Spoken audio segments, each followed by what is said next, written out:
Hello, my name is Bridget English. My pronouns are she and her, and I am the Regional Council Manager for Birth to Five Illinois Region 1, covering Adams, Brown, Cass, Morgan, Pike, and Scott counties. Thank you for watching Region 1's Early Childhood Regional Needs Assessment Virtual Report. This recorded session will provide an overview of findings from the Birth to Five Illinois Region 1 Needs Assessment, as well as talk about the strengths, needs, and recommendations for improving access to and enrollment in early childhood education and care programs in the region. A link to the full report can be found in the description below. If you would like to turn on closed captioning, click the CC icon at the bottom of the video. This will turn on the captions. If you want a language different than English, click on the gear icon for settings, click on subtitles, then auto translate, and you can scroll down to pick any language you want.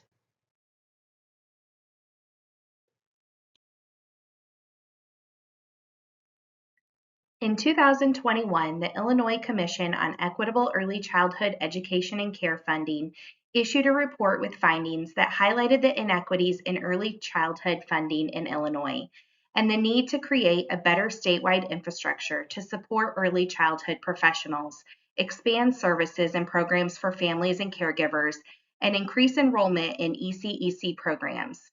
The report focused on the importance of addressing racial inequities and the need to include local voices in the conversation funders and decision makers were having about early childhood education and care.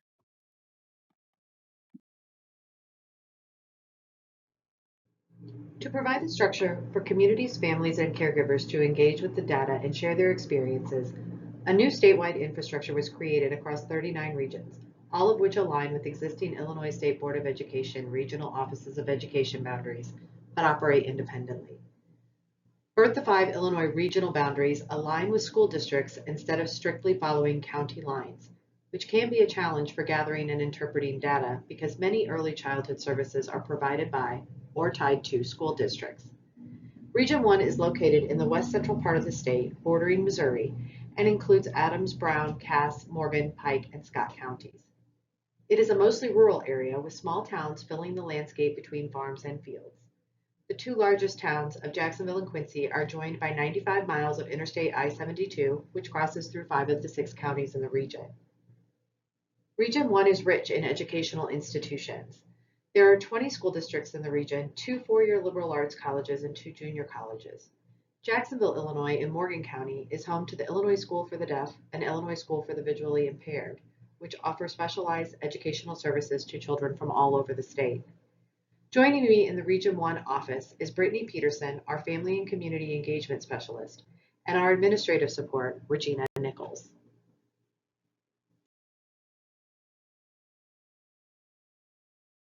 The experiences and knowledge families, caregivers, and early childhood professionals gain while navigating the complexities of the state's early childhood education and care system are valuable, and understanding their lived experience in the local context is vital for decision makers to ensure communities have access to the programs, services, and supports they need. To this end, Birth to Five was created to harness family and caregiver voices in early childhood education and care and serve as a bridge between the communities and policymakers so family, caregivers, professional experiences can guide the decision made to expand or enhance services across the state. Our mission is to create a statewide regional infrastructure that will amplify input from communities in the development of policies and funding priorities. We support the mobilization of communities to build and sustain equitable access to inclusive, high quality early childhood services for all children and families in the state of Illinois. We envision that our work will help all stakeholders reimagine a more equitable early childhood education and care system that respects family and community voice and works to ensure it is centered and prioritized at every level of decision making in Illinois. We have three main values and goals. First, we must prioritize family voice. Through this transformation centered on authentic family and community engagement, we will address the inequitable distribution of resources and services and rebuild our state's early childhood education and care system. Second, we must address the racial inequities that exist in our early childhood system. In an effort to move our early childhood education and care system to one where racism no longer impacts a child's success, we will work to dismantle barriers that have limited access to high quality services for minoritized children in every corner of the state. Third, we will use collective impact model to shift the early childhood system to influence policy and funding at local, regional, and state levels. Birth to Five Illinois will use community-driven feedback to build a system that harnesses knowledge directly from families and providers and encourages decision makers to ensure new and/or expanded services are created to meet community needs. Two critical parts of the new statewide infrastructure are family councils and action councils. Located in each of the 39 regions, the councils provide feedback on quantitative data from the Illinois Early Childhood Asset Map, or ICAM, and the Illinois Network of Child Care Resource and Referral Agencies, or INCRA, to help contextualize the data at the local level. The councils meet twice a month in virtual, in-person, and hybrid meetings. The family councils are comprised of parents and caregivers from a wide variety of family types, including single parents, adoptive and foster parents, caregivers of relatives, teen parents, two-parent families, multi-generational families, and more, and prioritize the voices of those who have not been involved in this type of work before. We want to highlight those who have been involved in our Region 1 Family Council over the past year and thank them for sharing their experiences with the early childhood system. Brittany Berry, Sandra Bongambo, Z Church, Jamie Davis, Sina Gosnell, Chandler Keltz, Brittany Klutz, Sarah Ogden, Diane Richmond, Amber Seasting, and Jamie Yorty. Thank you for your time.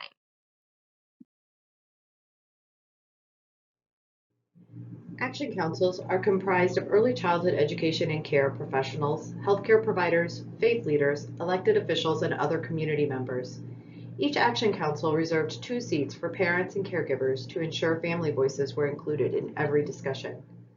Action council members were invited to bring additional aggregated data on programs and services provided by their agency or organization to complement data from ICAM and INCRA.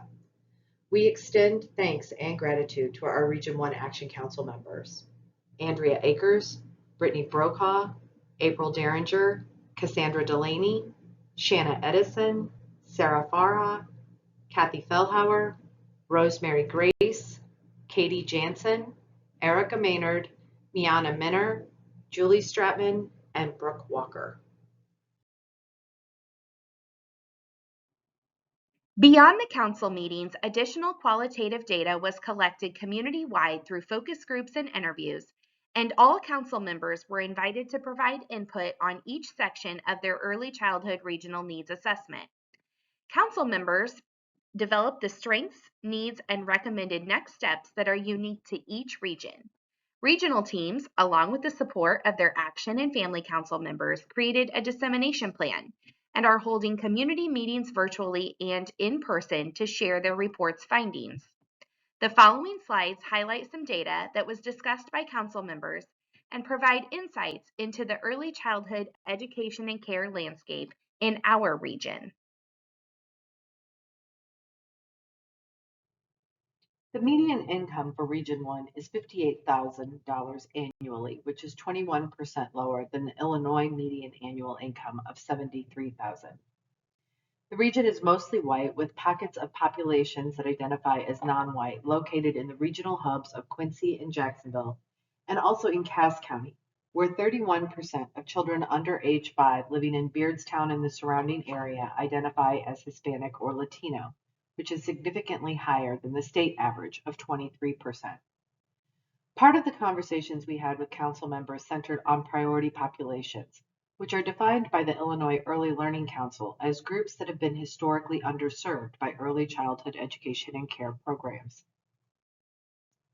In Region 1, the priority populations include children living in families in poverty or deep poverty, children of teen parents, children experiencing homelessness, children with welfare involvement, children with exceptionalities, and children being raised by a relative. Data indicates that in Pike County, the number of children under the age of 5 who are living in grandparent-led households is 11%, which exceeds the state average of 10%. 4 of the 6 counties in the region report teen parenting rates that are higher than the state average. As of 2020, children living in families who experience housing insecurity are reported in kindergartens in 5 of 6 counties in the region, with Morgan County reporting the highest incidence. These numbers are thought to be low due to assessment and reporting inconsistencies throughout the region and state. Additional information about priority populations was gathered through surveys, interviews, and focus groups, and is included throughout our final Early Childhood Regional Needs Assessment report. Community collaborations are an integral part of the early childhood landscape. Local early childhood community collaborations bring together community agencies, organizations, and individuals with a shared vision or goal. They understand the importance of improving early childhood education and care for children, caregivers, and providers. Region 1 is home to one formal early childhood collaboration, the Adams County AOK Network, based in Quincy. The AOK Network brings together over 35 agencies and organizations serving families of children ages birth to 5 to share information and resources. Additionally, this AOK network facilitates the Integrated Referral and Intake System, also known as IRIS, to refer families in need of services and to connect them to the organizations that provide resources to families looking for support. The program allows partners to enter information about families and generate a list of what services, resources, and support they qualify for, and what would be best once the referral has been made. This is the only model of intake information sharing in the region and could be especially useful for replication in the most rural areas of Region 1. A collaboration of programs and agencies working to advance the needs of families in Brown County is currently working towards more formal recognition as an early childhood collaboration, but have already achieved success in establishing a much-needed child care center in Brown County. Throughout the 6 counties in Region 1, there are a number of local interagency groups that work to share resources and opportunities for families. These groups can be accessed to help target specific needs within the birth of 5 community as we move our work forward. More information on the local collaboration and the work they are doing can be found in the Regional Needs Assessment.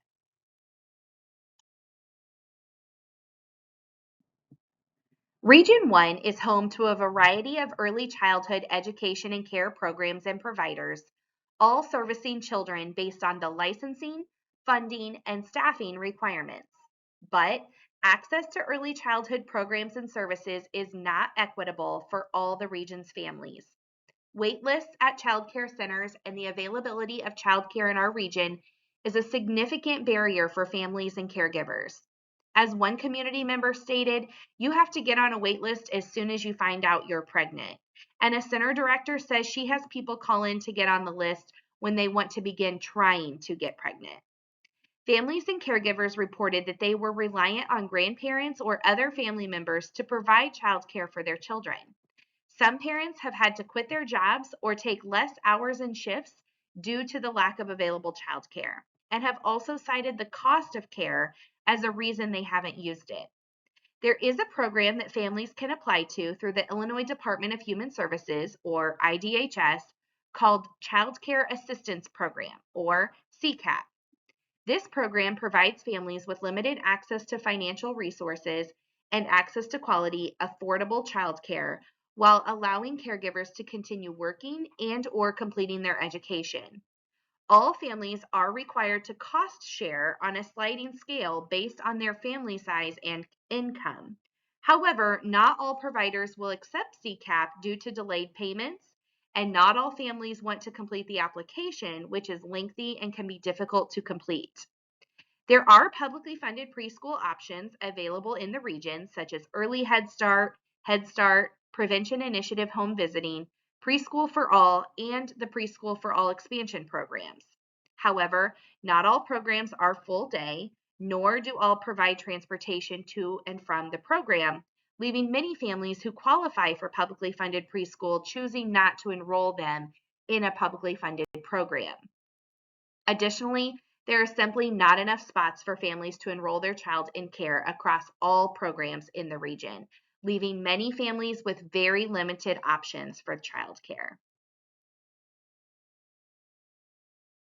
Through community meetings, focus groups, interviews, and surveys, families in the region reiterated the urgent need for more affordable childcare and preschool options, staffed with providers and teachers that are well paid, supported, and who will want to continue working in early childhood long term.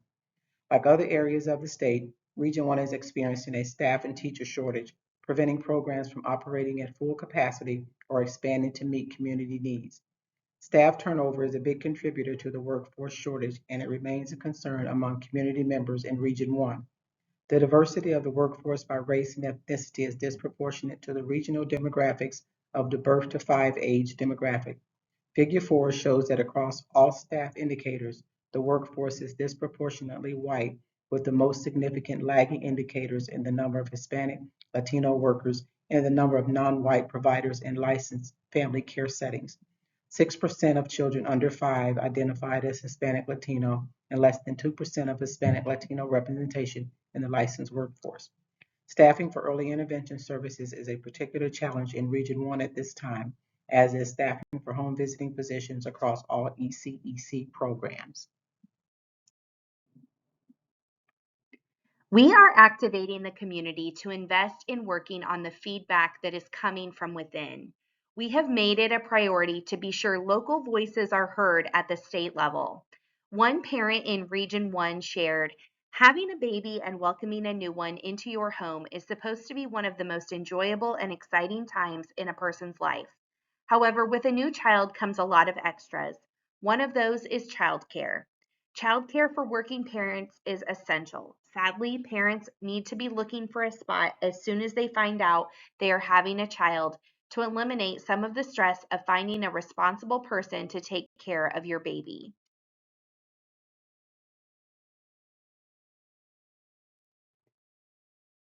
Community and council members identified several strengths of the early childhood system in Region 1. For the sake of time, I will share only a few. The greatest strength in the region is the foundation of strong community partnerships in nearly every county and the willingness of community members to come together to share resources and insight to meet the early childhood education and care needs of children and families. There are multiple innovative regional ECEC program models operating in Region 1 from which to draw examples for those wishing to replicate or target resources for implementation in their own communities. The utilization of public funds for programs serving 3 to 5-year-olds is high in Region 1, with 18 of 20 school districts offering programming under the Preschool for All grant. The 2 districts who do not operate these grants are using district resources to self-fund preschools in those communities. The infrastructure for offering training and educational opportunities to the workforce is expanding in several different institutions and across varied delivery systems, both online and in person. However, community and council members also identify challenges and opportunities for growth in the region as well.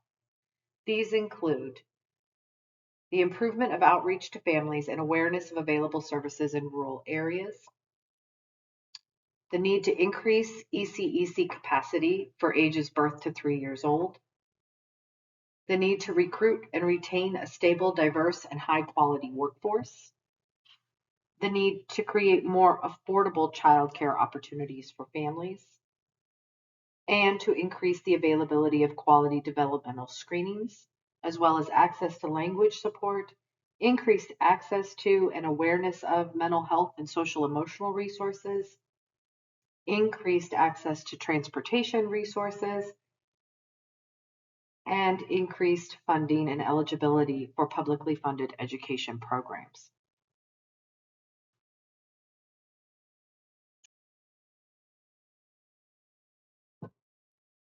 Based on community and council conversations, recommendations have been made on how early childhood education and care programs and services can be improved for families in the region.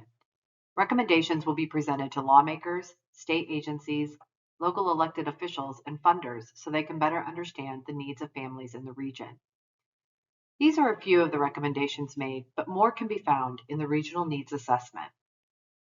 The first recommendation is to improve outreach to families and awareness of available services, especially in the most remote rural areas.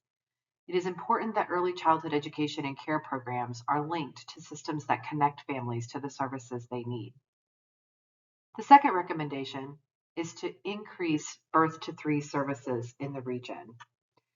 This can be done by funding initiatives to allow ECEC providers to expand current capacity and spur new growth in the field. The third recommendation is to recruit and retain a stable, diverse, and high-quality workforce.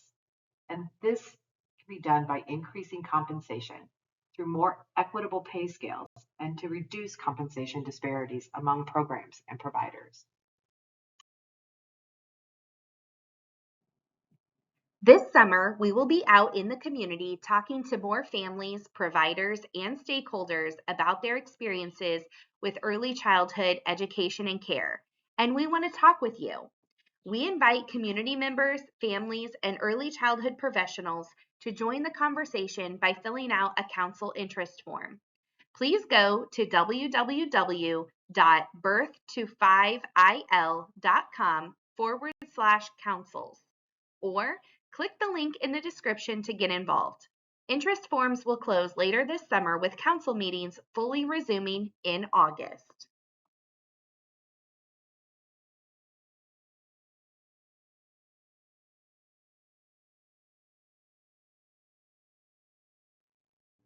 I want to thank our state partners for their support and you for watching.